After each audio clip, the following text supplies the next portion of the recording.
Welcome to the Extra Mile podcast for bar exam takers. There are no traffic jams along the extra mile when you're studying for your bar exam. And now your hosts, Jackson Mummy and Megan Saya from Celebration Bar Review.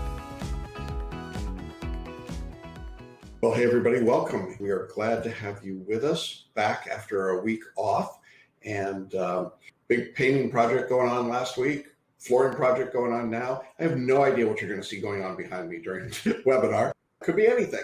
It could be a new drinking game. How many construction guys walk past Jackson in the background?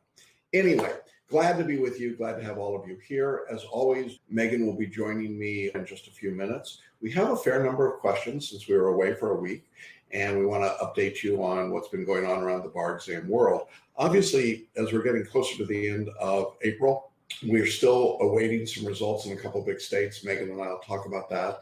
We'll preview for you some things that have been going on and what we think is going to be happening over the next few weeks. So in any event, that's our plan. Let's bring Megan in. We'll chat about what's going on. Hi, how are you? I'm doing very well. How are you? Doing great, thanks. Yeah. So it's hard to believe that we are nearly at the end of April. It has flown by, hasn't it? Yes, it has. It has. So we're starting to get to the point in time where I think we hit May, June, and people taking the July bar feel like, oh, this is really real. This is really happening. Yeah, it's very real. And of course, we're getting some results from some states. And of course, we've got people transitioning into the July and even the February 2022 exams. So I'll let you kick us off. What's the news around the bar exam world this week? Yeah, so more states are going remote.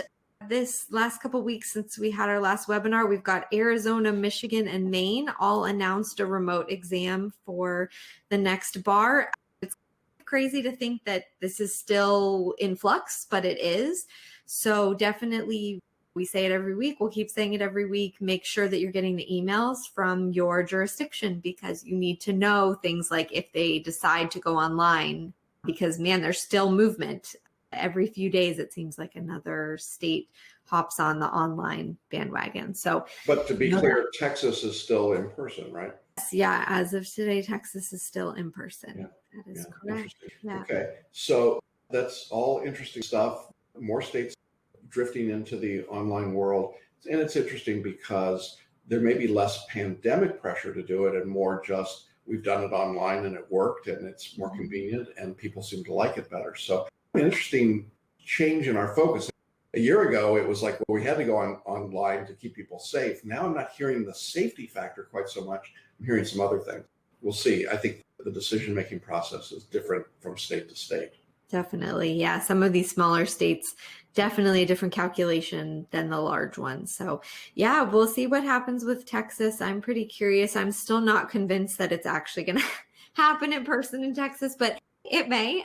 But we've seen this song and dance from many states, including Texas in the past, where they said, no, we're definitely holding it in person and then made a change. So just be aware if that's you, that is a possibility for sure. Yeah, absolutely. I also wanted to note that New York is still accepting applications. So if you remember, they have a cap of about 10,000 applicants who they're allowing to sit for this next exam. And as of today, they have not announced that has been filled. So just so you know, if you're still on the fence about should I take it in New York or not, New York is still accepting applications.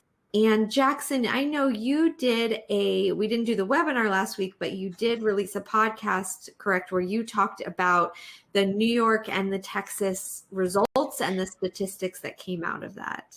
Yeah, statistics can be so misleading, can't they? And the general media take was, hey, bar results and pass rates are way up, which is always good news, and we'd love to hear that. However, I think we have to be honest. Part of the reason the results are up is that the applicant pool was skewed pretty deeply and it was pretty small numbers of people taking it. So if you're interested in that discussion that I had with myself last week, because Megan was getting vaccinated, check out last week's podcast. We talk about that. We've also got a great interview in there with a successful Florida bar taker. But I think that in general, when you're looking at these pass rates, what you want to keep in mind is that the applicant pool impacts the pass rates pretty significantly. And when you cut down from 5,000 or 6,000 applicants to 2,000, and then you say only first-time takers can take the exam, gee, do you think the results are going to get better? Of course they will. It's interesting to see, as I looked at the statistics around the country, we have some states from the February 2021 exam with really good pass rates, and then we have some that are just abysmally low. And there's not really a rhyme or reason yet, except the size of the applicant pool. And in some cases, the applicant pool is so small that they only had a few people taking the exam, and then your numbers get really screwed up. That's an interesting development. I think the only other question really is, what does it tell us about California and Georgia, two of the big states that are still coming? And the answer is, I don't know. I can't really tell. Florida was not great. New York was better, but that they changed their pool of applicants. Texas had a better exam, but they switched from Texas to UBE. So typically the things we would look at as being indicators of what might happen in California and Georgia, I'm not sure they're valid. Do you think? No, I completely agree. I think New York, you can throw that out the window in terms of that telling you anything about what's going to happen in the future or with another state, because they really only let first-time takers and a small pool of other people take it. So when you don't allow in people who have failed the exam multiple times or graduated law school a long time ago, you would hope that the positivity rate, the pass rate would go up, which of course it did. And then with Texas switching from the Texas exam to the UBE, again, you would expect that the pass rate would go up significantly, which it did, but it doesn't really tell you anything. California did not switch to the UBE, obviously. Georgia did not switch to the UBE, so that doesn't really give you any good information, I don't think, to extrapolate from. So yes, we hope for great higher pass rates in those states as well. California raised their score recently, so we have been expecting. Let's be people a heart attack now. I know, sorry. By raise, I guess I meant raise the threshold for this is passing. Yes, so we expect to continue to see higher pass rates in California, but again, there's nothing to really compare it to. Yes, so we'll see. There's nothing to do but wait. May, so closer to the end of May. So I think we do have a little bit of a wait still for several. Yeah. We have a question in the chat box. What do you think about Washington, D.C.? And remind me, I believe those results were released. They were released yesterday. I don't think that we've got enough to know. It was not a big jurisdiction, honestly, and so I don't have statistics yet on DC. We'll take a look at that, but I think we have to look at the UBE jurisdictions more as an aggregate. We could pull out New York because of the unusual circumstances and pull out Texas, but I think we want to look at the broad number of states like Illinois, Colorado, North, South Carolina, Alabama, and so on, and try and get an aggregate. We just can't tell enough yet. The other thing I think to keep in mind is that there's not a big difference in the scoring. It's the same test in all the UBE, and the examiners in every state are given draft or point sheets. So it's not like they're scoring you differently in DC than they would in North Carolina. So part of what goes on there. Great. All right. We did have a question as well about what the pass rate is for foreign trained attorneys in the New York bar. And I can pull that. Yeah. So the New York examiner said that there were 857 foreign educated candidates, representing 40% of all candidates who sat for the February exam.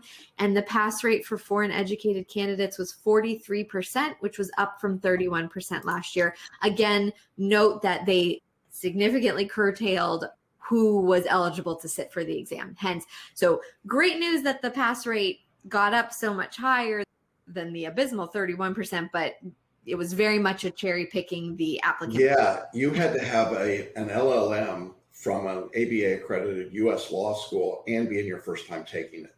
That was a very small pool of people, relatively speaking.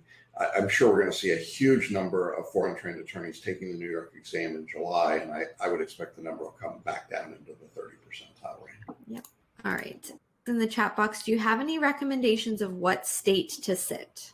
We're going to say our usual disclaimer. We cannot give individual admissions advice. That is a violation of our license with the bar examiners.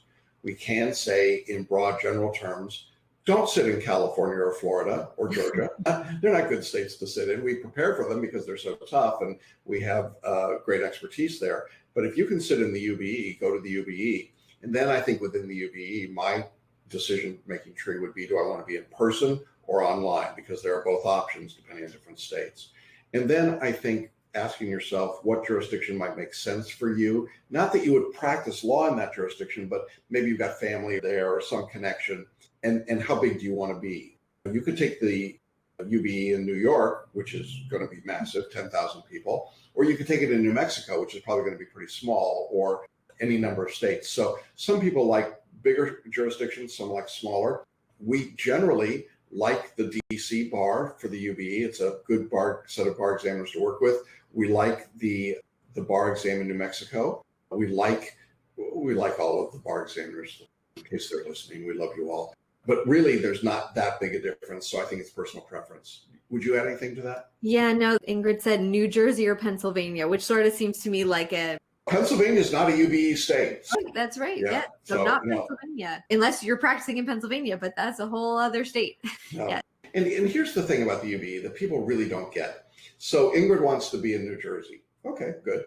Ingrid, you could take the bar exam in New Mexico with the UBE, and if you get a high enough score, you can practice in New Jersey. You don't have to go to New Jersey to take the exam or apply in New Jersey. So that's kind of the point I think that you want to get at. And I'm not picking on her, but any UBE jurisdiction, the scores are portable across all of them. So about 32 states or something like that. Right. Because it's the exact same test. So you're all taking the same thing, which leads very nicely into our next question, which is, has Jackson announced yet the essay topics that were in the MEE for February 2021? And it's no. And why is that, Jackson? Because they haven't released them in all the jurisdictions. And until they do that, the national conference they send us an email every season saying, just a reminder, you cannot tell the world what these subjects are until we give you the okay. And we haven't gotten the okay yet. We know the subjects, but most of you, if you've gotten score sheets from a UBE jurisdiction in February, you took the exam, but your score sheet doesn't list the subjects, which I find fascinating. The national conference is very paranoid about releasing this. I don't know what difference it possibly would make. The test is over, but there you go. Yeah. So definitely we're still waiting on several UBE jurisdictions to release. And so they like to hold those for a while. Suspense. Lisa in the chat asks, what changes have been made in the Texas bar? I know that there have been the changes in the structure. Everything. It's not the same exam. It's the UBE. It's, 2 days instead of 2.5 days. There's no Texas procedure and evidence. There's no oil and gas. It's not state specific. It is a completely different exam, completely different scoring. Everything is different. The MBE is still there. Even the weight of the MBE is different. Mm-hmm. So, there is no more Texas exam. There's no more New York exam. There's no more lots of states exams. It is the uniform bar exam. So, absolutely different. All right. So this is connected to what we were saying. Someone who is feeling concerned about using up another attempt at the bar and possibly not being successful. And this is a UBE student wondering if they think they should switch to taking the Florida exam instead of staying with the UBE. Some jurisdictions in the UBE, like Texas, have a limit. I think the limit in Texas is 5 tries. If you're getting close to your limit, let's say you're on try 4, or this would be try 5, what should you do? One possibility is to go to another UBE jurisdiction, sit for the exam there, which doesn't count as a Texas try, at least as I understand it, and see if you can get a high enough number. And if you get the 270 in Texas now, then you could waive in, you could go and apply that to Texas. But the idea of switching out of the UBE to go to Florida, for example, I think it's not wise. Now, again, I'm not giving individual advice, but I think Florida is a tougher test. I think California is a tougher test. Georgia is a tougher test. Pennsylvania, tougher test. You don't really want to get out of the UBE universe if you're in it, but you may have to change where you're sitting for the exam in order to avoid the number of tries.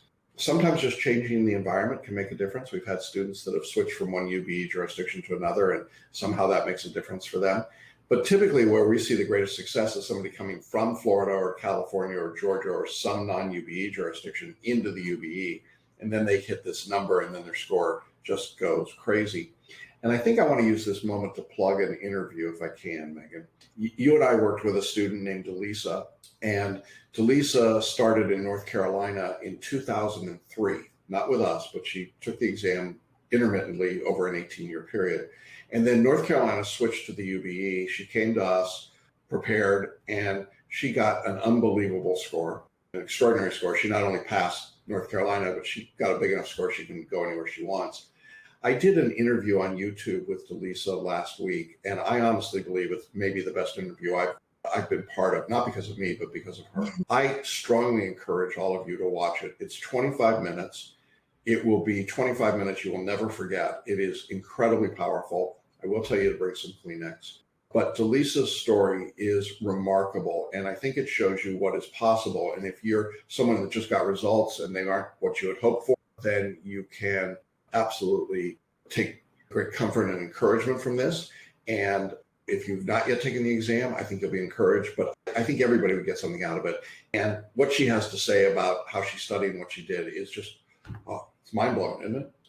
Yeah, I know. It's really wonderful. I know. It's so great when that happens. Yeah, it really is. All right. I'm wondering whether I might need some adjustments to my device. It's a laptop that can be a tablet that I'm going to use for the upcoming New York bar exam. How helpful were the mock exams in helping people understand how to go about doing the exam? Did you get sufficient exposure to all the technical aspects? Could you spot deficiencies early, etc.? Yeah, I would start with this. I think using a tablet that doubles as a laptop is a horrible idea. Go get a laptop. They're not that expensive, but just get a dedicated device to use. I think the more complexity you add, the worse it gets, to be honest. And then you got to get the software loaded, and that's a challenge. And then it's got to work properly. But you need to take the mock test, the sample test that they give you. Here's the thing, and Megan, you say this a lot.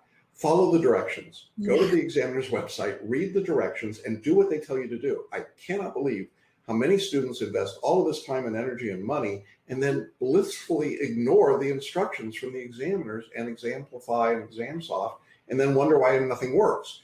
You got to do what they tell you to do, and don't think you can find a shortcut around it or a less expensive solution. Not that I think this is necessarily, but do what they tell you to do. It's serious stuff. And when they've got directions about where the room has to be and what's in the room and what can be shown and so on, these things matter, and people get flagged for violations. Now we're seeing pretty frequently. I know there have been some comments in the Facebook group that were responsive to this individual's question, and I'll let those stand because people have been through that lately. But I would just say get a laptop and follow directions. You want to add anything to that? Yes, you should definitely do the mock exams too. If your jurisdiction, I think they all do at this point, if you're taking it online, they're going to give you mock exams. You should do them. You do not want to walk in, or even if walk in means into your living room on the day of the exam, and sit down and have that be the first time that you have opened the software. So I think most places now require you to do at least one mock exam because they want to troubleshoot and have you make sure that the software is properly downloaded on your computer, all that stuff before you start. But regardless, you should do them because there's so much valuable information, I think, to be gleaned from that.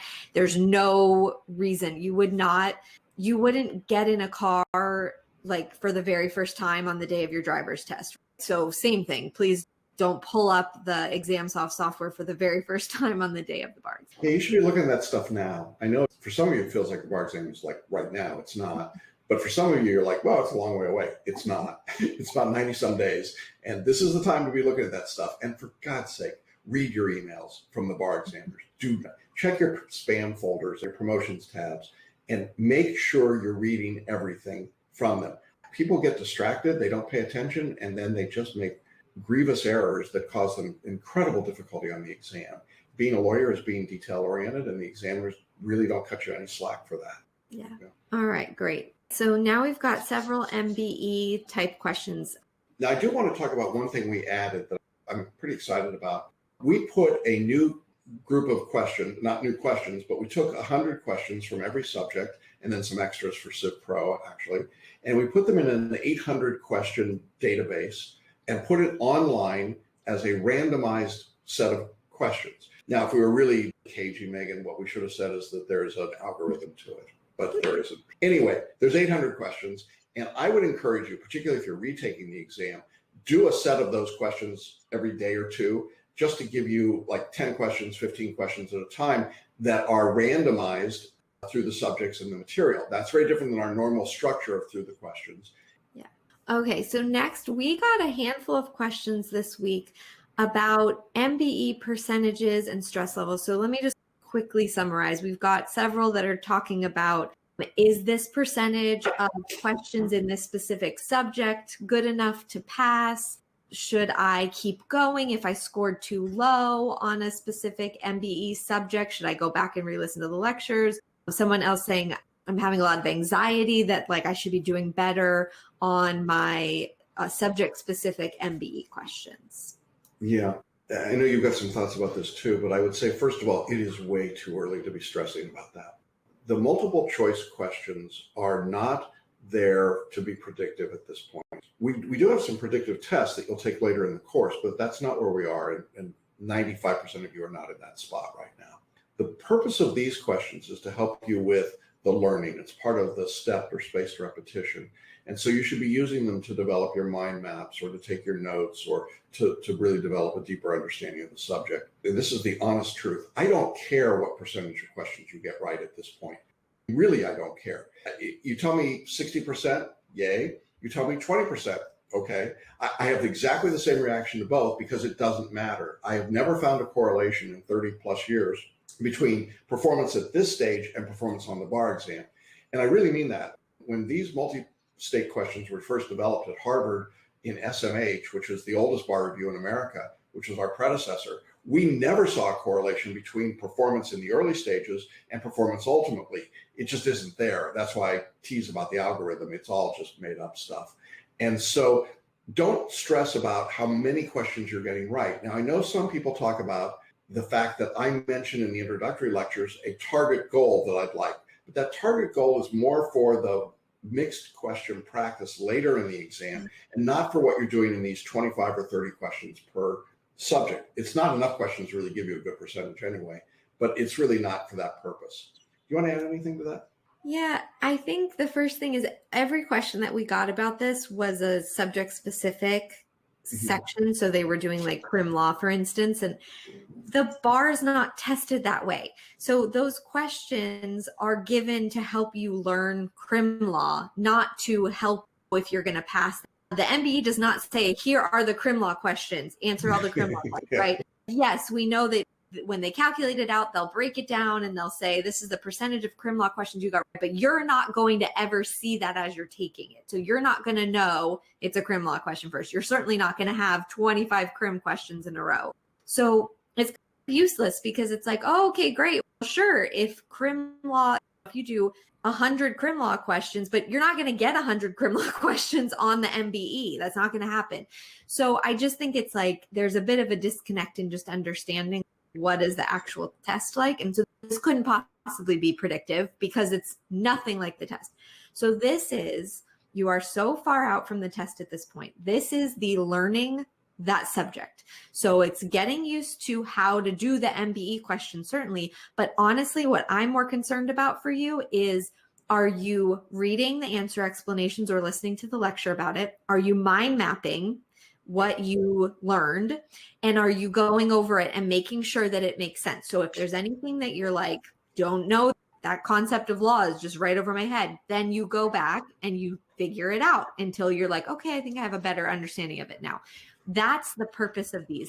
Going through the why you got something right or wrong is really the key at this stage. So when you're in these subject specific MBE questions, stop thinking of them like you're taking the MBE and start thinking of them as these are just the way that the lecture and the outline and the essays, they all are a piece of going through the subject material so that you get an understanding of it, as opposed to just, okay, great, I listened to the lecture, now I know everything. Of course not. The MBE question is helping you practice and understand it. I think that's really right. The other part of this, of course, is the underlying question about being stressed out 90 days before the exam. I want to offer you a couple of different tools that we've got that can help. We have something called the Abundance for Bar Study Masterclass. This is a 90-minute masterclass that I taught that has gotten incredible response from students. They claim that some of them have said it's the best $150 they ever spent. It's really designed to help you with activating your brain in the most productive ways when it's necessary, and controlling your emotions really and mindset. I would really encourage you to sign up for that masterclass. It's on demand. You can watch it as often as you want. I have people that have registered for it that watch it on a regular basis. You'll hear people when we're doing the interviews of successful students who talk about taking that masterclass and how they used it over and over again. So I think that's one really important resource. We also have resources like paraliminal recordings, and we have a set of videos in your video countdown tab in your course. You will see something called self-care. It's a series of videos that I've recorded that are designed really for your self-care, for your ability to take care of yourself as you're going through this process and not let the emotion and the stress get to you. And I think some of these questions we're getting about multiple choice performance really are just reflective, don't you think, of that stress that people are feeling right now? Definitely. It's human nature. We want to cling to something that tells us like, oh, okay, I'm going to be okay. I did what I need to and I'll be fine. But the sort of bad part of that is people can also cling to it as, oh no, I didn't hit this mark, so I'm not. There's no way I could pass. When really, gosh, you have such a long road of studying ahead of you. I don't expect you today to have mastery of crim law for the bar exam. But the good news is the exam's not this week, so you're fine. You don't have to have mastery of it yet. Okay. And Megan, as you and I know, having done this for years and years, 90 days is forever, isn't it? Yeah, it is. I think it's true what you said earlier, that there are some people who are taking the July exam who feel like it's tomorrow. And there's some people taking the July exam who feel like I have all the time in the world. So yeah. We could just meld those together. All right, let's go to a few questions in the chat box. So did most takers find a difference in the remote setting? Specifically, what did Delisa find most helpful for the UBE in the remote setting? Yeah, you'll see in her interview, she says something that we hear a lot from people that were taking the remote test in Florida, other places. It was more convenient. She got to sleep in her own bed. She got to eat in her own kitchen. She got to use her own bathroom. She didn't have to travel. It worked really well. I did an interview with a student who took the UBE in Washington State. We'll release that this week. She also talks about the advantage of the remote exam and how helpful it was for her. And she actually had to move out of her house because they were doing construction. I can relate. But she went to another home and took the exam and loved doing that. So I think most of the feedback I'm getting, and I think it's true for you as well, Megan, most of our students like the remote exam. There are a handful that had some tech problems for sure. But for the most part, the feedback has been positive. Yes. Oh, definitely. Yeah. Yeah. I think if you're taking it in your own home, that's probably not anything to be stressed about. It seems to be like a real stress reliever for most people. So just get the tech figured out today. Don't wait. Yeah, please. Anne asked, if you graduated from an accredited school but non-ABA school in California, what states can you take the bar in? Unless I'm misunderstanding her question, when we say accredited, that means ABA accredited. So it's not accredited. It's non-accredited law school. Okay. It's one state. Yeah, I know. It's we talk about this often. I think we were talking about it earlier, not even knowing this question. I'm so sorry because I just feel like it's a bummer. The unaccredited law schools, I'm not quite sure why California allows it, but what it does is it makes you have to stay in California. So you have to take the California bar. And I know that's really difficult because it is the hardest bar exam in the country. And students who come from unaccredited law schools in California have really low pass rates of the California bar. So we will do everything that we can to get you over the finish line. We have gotten people over the finish line in California from unaccredited schools, but unfortunately, you can't go into the UBE. So that's what we would tell you to do if you had that option. And we've got this in some other states as well. It's not just California, but Massachusetts has an unaccredited school. There's a couple of others, and it's just heartbreaking. We've got students that are getting passing scores, but they're not hitting the specific score of the state they're in. And it's just, it's just so frustrating. And we had some foreign trained attorneys who passed the UBE basically, but didn't get the score they needed in their state, and they aren't entitled with their score to get into some of these other UBE states. So look, the system is wildly imperfect right now, and we know it's frustrating. I will tell you that you will pass. The time will come.